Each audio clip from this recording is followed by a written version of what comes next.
Hoje, nos cenários da AICA, temos a oportunidade e a honra de receber o general Rui Matsuda, grande cavalariano, general de divisão do Exército Brasileiro e hoje um grande especialista na área de inteligência. Muito importante o trabalho que hoje o general Matsuda faz à frente do grande think tank que está sendo montado no Brasil, chamada Iniciativa DEX. Vou deixar a oportunidade agora para que o general Matsuda possa nos informar sobre o que é a Iniciativa DEX. Obrigado aí pelas palavras, Fernando. É um pouco... A gente tem que fazer um filtro, porque o Fernando também é do Iniciativa DEX, e esse grande especialista em inteligência também fica por tua conta, não é por minha conta, não. Mas obrigado pela oportunidade aqui, é um prazer estar junto com os espectadores do AICA aqui, junto com o Fernando, e essa oportunidade de poder esclarecer um pouco sobre a Iniciativa DEX, onde nós estamos juntos nesse projeto, né? A ideia realmente é a gente poder fazer alguma coisa em termos, vamos dizer assim, de uma forma geral, né, da comunidade, da nossa parcela de população conservadora, que a gente sabe que é muito maior do que aquilo que pode ser expressado pelas mídias atuais, tendo em vista que é uma parcela da população que pretende-se pela mídia que está aí, que fique escondido, tá? E que não apareça de uma forma que possa se contrapor essas ideias progressistas que estão em vigor neste momento, não só no Brasil, mas no mundo. Mas é justamente esse o trabalho que nós estamos tentando desenvolver, de poder resgatar e mostrar que esta parcela da população, que eu chamo de cerca de 80 milhões de órfãos políticos que existem no Brasil, tem esses valores conservadores que são de extrema importância para o equilíbrio da sociedade, e isso não pode ser quebrado em hipótese alguma. Muito importante essa colocação, porque quando a gente fala em think tank de quinta geração, de quarta geração, né, nós estamos falando numa instituição, num sistema de mobilização para trabalhar num conflito de natureza híbrida, né? Perfeito. O que seria esse conflito de natureza híbrida, general? Tentando caracterizar aqui de uma forma bem simples, é uma coisa complexa, mas vamos tentar trazer de uma forma bem simples, né?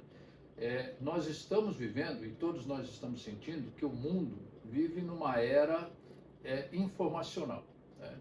E o que é exatamente essa era informacional? É o fato de... é a situação de que o fato em si tem menos importância do que a versão do fato. Então, essa lógica está tentando ser implantada na sociedade.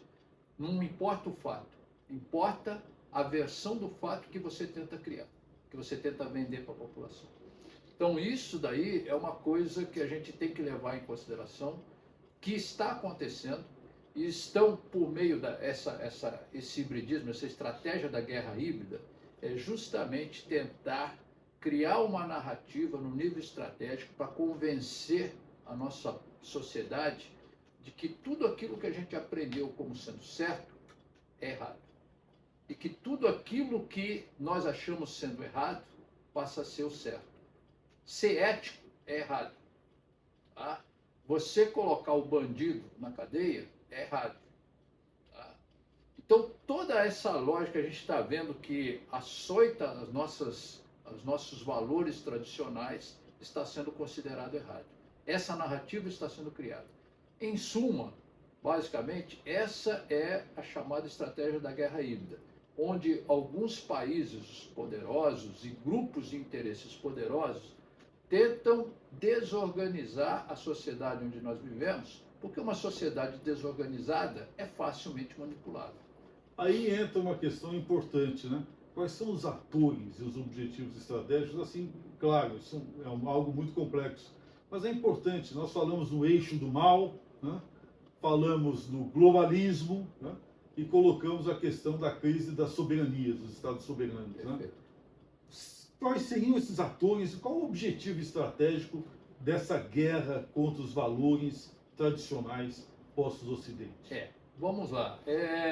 Tentando mais uma vez caracterizar de uma forma simples. quando eu tento estabelecer uma nova ordem das coisas, eu preciso primeiro desconstruir essa ordem existente.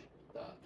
Então, hoje no mundo, você tem grupos de poder extremamente poderosos e que não são só estados. Porque até, vamos dizer assim, de uma forma geral, até o final do século passado, quem detinha o poder de controlar, de modelar a sociedade, eram estados. Hoje, não. Hoje, existem diversos grupos de poder não estatais que competem com o Estado. Tá? Uma organização como uma BlackRock, tá? Que manipula hoje, que passa pela mão dele mais de 10 trilhões de dólares, tem muito mais poder do que o Brasil, onde o PIB do Brasil é de 2 bilhões e meio, 2 trilhões e meio, perdão, de dólares, tá? Então, hoje você tem grandes grupos de poder, estatais e não estatais, que buscam manipular esse ambiente para desconstruir uma lógica que existe, para implantar uma nova ordem. Para implantar essa nova ordem, você tem que destruir aquilo que existe. Tá? Essa estrutura de poder que existiu, vamos dizer assim, de uma forma geral até o final do século passado, é uma ordem baseada na família, nas tradições, tá? Nos bons costumes, tá? Na ética. Então, isso precisa ser desconstruído para que esses novos grupos de poder possam construir uma nova ordem das coisas, onde eles, logicamente, serão os grandes organizadores e os que deterão o poder dessa nova ordem. Ou seja, nós temos um cenário bastante sombrio aí à nossa frente. Perfeito. E eu acho que a gente precisa colocar luz, né, em cima dele. Né? Uhum. Não tem dúvida alguma. Até quando a gente fala isso daqui, parece que não tem solução. Né? Mas o mundo sempre foi assim. Sempre foi de criação de novas ordens, de desconstrução, de luta entre poderes. Eu falo para o pessoal que nós estamos vivendo uma época quase tipo Game of Thrones. Tá? São diversos núcleos, um tentando destruir os outros, mas nós, felizmente, é preciso entender que nós ainda somos maioria, mas somos uma maioria, de certa forma, desorganizada. Essa nós que eu estou dizendo de uma forma geral, uma forma bem macro, dizer conservadores, vamos colocar assim com tradicionalistas e conservadores, que defendemos a família, que defendemos a igreja, a fé cristã, tal. Então, isso daqui, a gente tem que entender que nós ainda somos maioria, a despeito de sermos desorganizados. O outro lado é uma minoria organizada. Nós somos uma maioria desorganizada. Daí a importância de ações como da iniciativa DEX, em geral. Trabalhar com a inteligência. Né? A inteligência seria hoje o grande fator de mudança no mundo. Eu diria para você que a gente precisa entender que hoje informação e inteligência é insumo estratégico. Tá? E isso nós precisamos ter em mente, porque nós estamos vivendo uma sociedade informacional, tá? E depende muito desse aspecto do insumo estratégico, que é uma coisa mais valorosa hoje. Se nós não tivermos isso, não há como a gente planejar, não há como a gente enfrentar os nossos oponentes dentro desse Game of Thrones que nós vivemos. Então, essa iniciativa da AICA, como vocês têm, como o DEX está tentando criar, essencialmente, um insumo estratégico tem que ser esse daí. General, muito obrigado, viu? Excelente contribuição. AICA é DEX. Obrigado. DEX é AICA.